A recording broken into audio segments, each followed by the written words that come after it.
Assalamualaikum warahmatullahi wabarakatuh. Perkenalkan, nama saya Natasha Sabila Balkis dengan NIM 2201110986.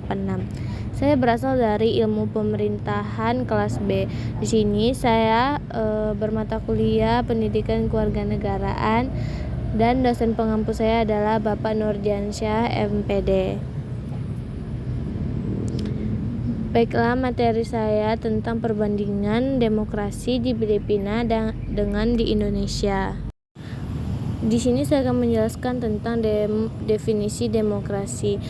Demokrasi adalah bentuk pemerintahan di mana semua warga negara memiliki hak yang sama untuk mengambilkan keputusan yang dapat mengubah hidup mereka. Demokrasi mengizinkan warga negara ikut serta secara baik, secara langsung, atau melalui perwakilan dalam perumusan, pengembangan, dan pembuatan hukum.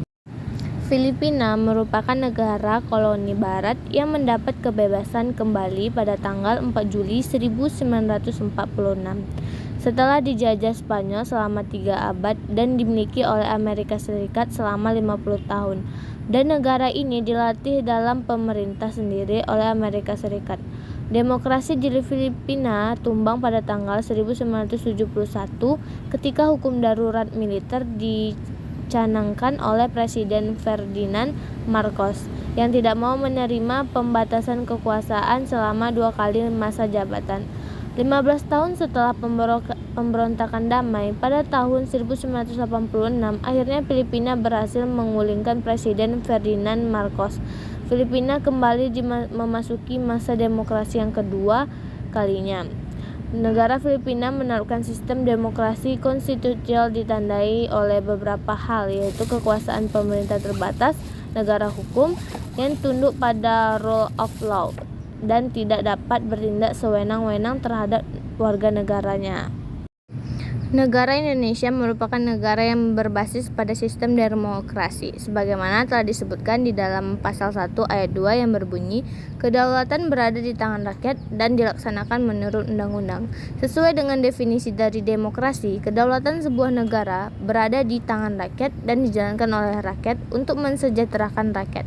Demokrasi di Indonesia dapat dikatakan sebagai demokrasi perwakilan, yang mana rakyat yang duduk di lembaga-lembaga pusat maupun daerah sebagai perwakilan dari sebagian rakyat yang ada di Indonesia tersebut.